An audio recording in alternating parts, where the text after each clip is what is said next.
चिपळूण तालुका राष्ट्रवादी काँग्रेस पक्षाच्या वतीने आज तालुका अध्यक्ष असतील, शहराध्यक्ष असतील, महिलांचे अध्यक्ष असतील, शहराचे अध्यक्ष असतील, इतर सेलचे देखील सर्व प्रमुख मान्यवर पक्षाच्या पदाधिकाऱ्यांच्या वतीने अतिशय चांगल्या आणि आगळ्या कार्यक्रमाच्या निमित्ताने उपस्थित असलेले ज्यांनी तुम्हाला खऱ्या अर्थाने मार्गदर्शन केलं, ते तालुक्याचे सभापती म्हणून ज्यांनी काम केलं, महाराष्ट्राचे उपाध्यक्ष प्रदेश म्हणून काम करतात, ते आपल्या सर्वांचे शौकतभाई हुकर, आपल्या सर्वांचे आदरणीय दादासाहेब साळवी, या तालुक्याचे अध्यक्ष, यांच्या पुढाकाराने हा कार्यक्रम आज इथे संपन्न होतोय, ते नितीन शेठ कसाळ.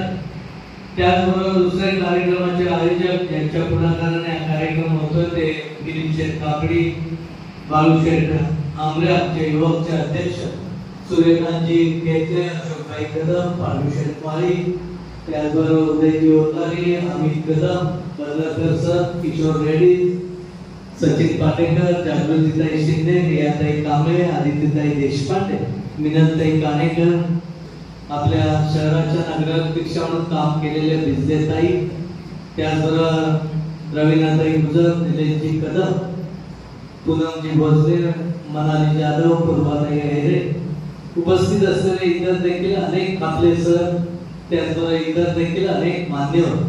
संख्या जास्त आहे त्यामुळे एखाद्याचं नाव राहू शकतं. खाली देखील उपस्थित असलेले आमचे सर्व पत्रकार मित्र, त्यामध्ये राजेंद्र असेल, शिंदे साहेब असतील, कल्याण सर, राकेश आणि इतर देखील सर्व आदरणीय मान्यवर. खऱ्या अर्थाने ज्यांच्यासाठी हा कार्यक्रम आयोजित केलाय, ज्यांना खूप चांगल्या पद्धतीने मार्क मिळाले, ते सर्व विद्यार्थी, विद्यार्थिनी, त्यांचे सर्व पालक. आज आपल्याला माहिती आहे की आपल्यातील एक मुलगी दुसऱ्या राज्यात जाऊन PhD सारखं शिक्षण देखील अतिशय उत्तम पद्धतीने चांगल्या मार्गाने डिस्टिंक्शनने पास झालेले भक्ती पवार, इतर देखील अनेक वेगवेगळ्या क्षेत्रामध्ये चांगले यश केलेले सर्व विद्यार्थी बंधू आणि भगिनी. आज हा कार्यक्रम वेगळा आहे, नेहमी आपले पक्षाचे कार्यक्रम होत असतात, परंतु या कार्यक्रमाच्या माध्यमातून ज्यांना ज्यांना चांगले मार्क मिळाले त्यांना सत्कार त्यांचा करणं, आणि ज्यांना जरी मिळाले नसले तरी त्यांच्याबद्दल देखील शुभेच्छा निश्चितपणे व्यक्त करण्याचा कार्यक्रम. 10वी 12वी मगाशी कोणीतरी सांगितलं की 10वी 12वी झालं आणि एवढे मार्क मिळाले म्हणजे फार मोठं केलंय, अशातला भाग ही वस्तुस्थिती आहे. कारण हा पहिला टप्पा, 10वी असेल 12वी असेल, ह्या सर्व सुरुवातीच्या काळातल्या गोष्टी. ज्या पद्धतीने अभ्यासामध्ये आपण हुशार असलं पाहिजे, त्याच पद्धतीने मुलांमध्ये वेगवेगळे स्किल्स देखील तेवढ्याच ताकदीने असणं गरजेचं. अभ्यासाबरोबर एखादा मुलगा संगीत क्षेत्रामध्ये चांगलं काम करू शकतो, एखादा खेळाच्या माध्यमातून पुढे जाऊ शकतो, एखादा नाट्य आणि कलाच्या माध्यमातून देखील पुढे जाऊ शकतो. आणि हे सगळं करत असताना सर्वात महत्त्वाची विद्यार्थी दशेत आवश्यक असलेली शिस्त. शिस्तीबरोबर मेहनत करण्याची तयारी, कष्टाला सन्मान देण्याची तयारी. एकदा का कष्टाला सन्मान द्यायची मानसिकता आणि आपली एक शक्ती झाली की आपण चांगल्या पद्धतीने यश मिळवू शकतो. कारण सगळ्याच गोष्टी हुशारीने होतात अशातला भाग. बऱ्याचशा गोष्टी हार्डवर्कने देखील चांगल्या पद्धतीने होऊ शकतात. माझ्या पुरतं सांगायचं झालं तर आम्हाला ज्यावेळी 56% 10वीला मार्क मिळाले तेव्हा अख्ख्या गावाला आम्ही पेढे वाटले, आणि माझ्या मुलीचे मार्क आले 97%. मला जेव्हा कळले तेव्हा मला वाटतं बहुतेक की आता बोर्डात आले वाटतं, अजून आता फोन येईल, मग फोन येईल बोर्डातून. आणि सहज शाळेत फोन केला तर तिच्या पुढे जवळजवळ 12 ते 13 मुली 98, 99, 100 पर्यंत असलेल्या. हा मार्कातला फरक जरी असला तरी मुलांमध्ये देखील बुद्धिमत्तेची वाढ निश्चितपणे झाली. सतीश कदमने सांगितलं की आज जग पुढे गेलं, गुगल आणि सगळ्या माध्यमातून विचार केला तर आपल्याला माहितीचे आधार आहे. गुगल एवढाचा आपल्याला फोन आहे, या फोनच्या माध्यमातून इथं राजमाने सर आले, त्यांचे मी तुमच्या सगळ्यांच्या वतीने विशेषतः पक्षाच्या वतीने पण मनापासून स्वागत करतो. या आपल्या तालुक्याचे आणि आपल्या विभागाचे प्रांताधिकारी देखील आज खऱ्या अर्थाने इथं आलेले त्या पासून आपल्या सर्वांच्या वतीने स्वागत करतो. खऱ्या अर्थानं ते 4-2 गोष्टी तुम्हाला अधिकारी वतीने अभ्यासाच्या बाबतीत जास्त चांगल्या तुम्हाला सांगू शकणार. या सगळ्या गोष्टीमध्ये हार्डवर्क अतिशय महत्वाचं. कारण आम्ही जेव्हा कॉलेजला होतो त्यावेळी बऱ्यापैकी हुशार मुलं आहेत तिथंच राहिले आणि बऱ्यापैकी नॉर्मल मुलं आज डेप्युटी कलेक्टर आहे. तुमचं नाही लिगायचं सगळं तुम्ही ओरिजिनली हुशारच होता. नाहीतर नेमका रेफरन्स तुम्ही आल्याने होईच. आणि अशी मुलं की जी नॉर्मल होती परंतु बीएससीच्या दरम्यान त्यांनी एक जिद्द घेतली, चिकाटी केली आणि नंतरच्या काळात प्रचंड हार्डवर्क आणि मेहनतीच्या नंतर कोण डेप्युटी कलेक्टर झालं, कोण डीवायएसपी झालं, कोण ऍडिशनल कलेक्टर झालं, कोण तहसीलदार झालं, कोण ऍग्रीकल्चर ऑफिसर. हे सगळं आपल्या हार्डवर्कच्या जीवावर अवलंबून. त्यामुळे नुसते मार्क मिळाले म्हणून खुश होऊ नका.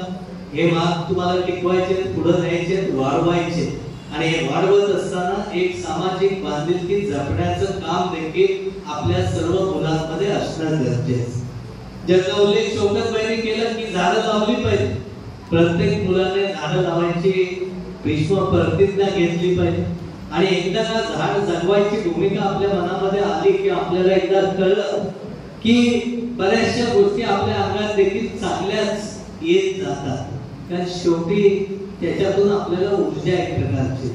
मी इतर लिगाडे साहेब आलेच म्हणून नाही पण त्यांचंही मनापासून अभिनंदन कर की चिपळूणमध्ये देखील त्यांच्या माध्यमातून अनेक ऍक्टिव्हिटी समाजाशी निगडीत असलेल्या आज चांगल्या पद्धतीने ते करतात. आता राजमाने सरांचाही त्यांना सपोर्ट आहे, इतर अधिकाऱ्यांचाही सपोर्ट आहे.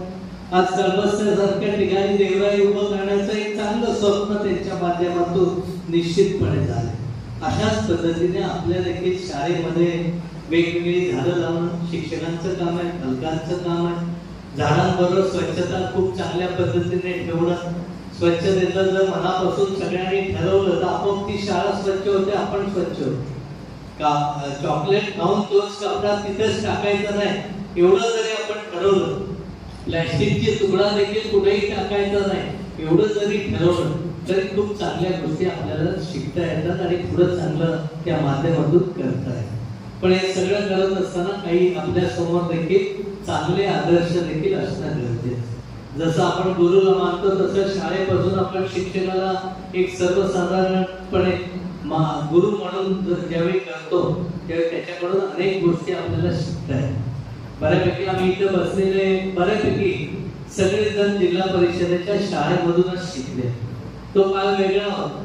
त्या आता मी बघितलं, मीच पण होतो मनमाळच्या शाळेमध्ये ढोल ताशा गजर फुलं पाकळ्या यांच्या माध्यमातून पहिल्या वर्षाला मुलं येणाऱ्यांचं स्वागत ग्रामस्थांच्या वतीने खूप राकेशी होता. अतिशय उत्तम कार्यक्रम तिथे.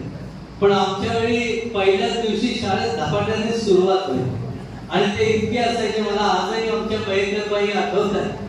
त्या आम्हाला एवढ्या मारायचे की लहान असताना पण तुमचा भाग शिल्लक ठेवायचा आणि घरी जाऊन सांगाल तर घरी पण तेवढाच मार मिळत आहे.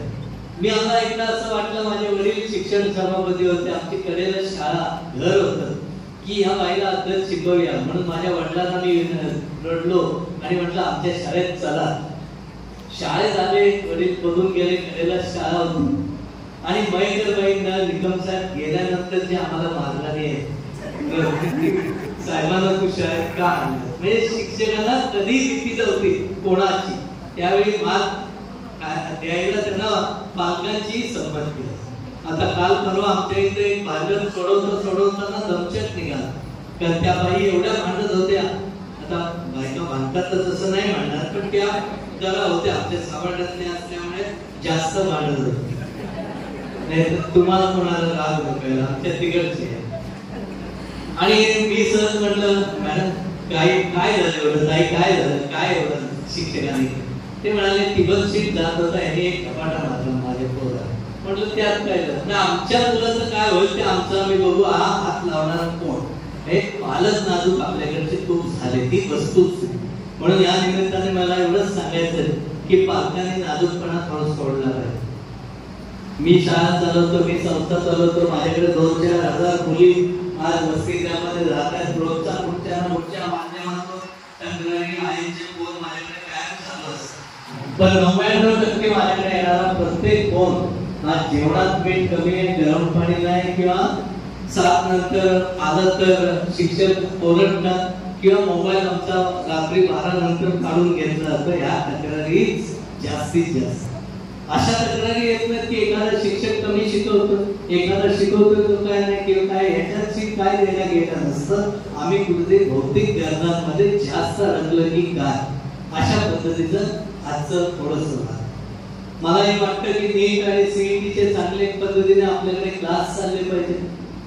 वेगवेगळ्या ठिकाणी ऍक्टिव्हिटी चालवण्याच्या दृष्टीने प्रयत्न देखील चालू आहेत. परंतु आपल्याकडे काय होतं, ज्या पद्धतीने फी कलेक्शन व्हायला पाहिजे तेवढं होत नसल्यामुळे चांगला स्टाफ तेवढ्या ताकदीचा ठेवला आहे.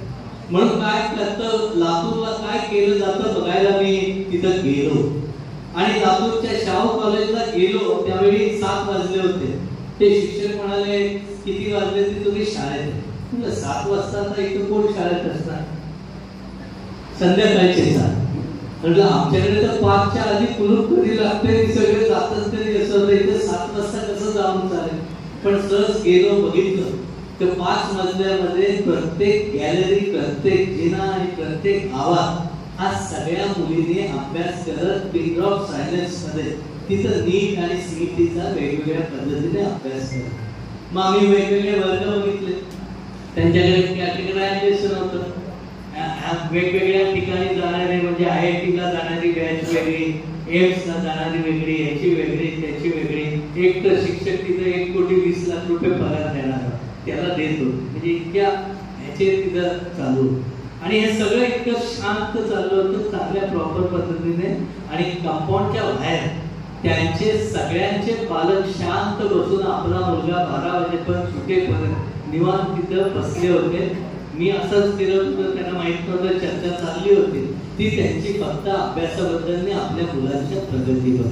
पुढे ते आपल्याला या विचार करून पुढे जावं लागेल, तरच आपली मुलं पुढे जाणार आहे. मेहनत करणं, कष्ट करणं, पालकांना शिक्षकांना थोडंसं स्वातंत्र्य देणं. ठीक आहे, एखादा शिक्षक कमी जास्त पद्धतीने चुकून सुद्धा शकेल, पण याचा अर्थ सगळेच असं असतील अशातला भाग नसतो.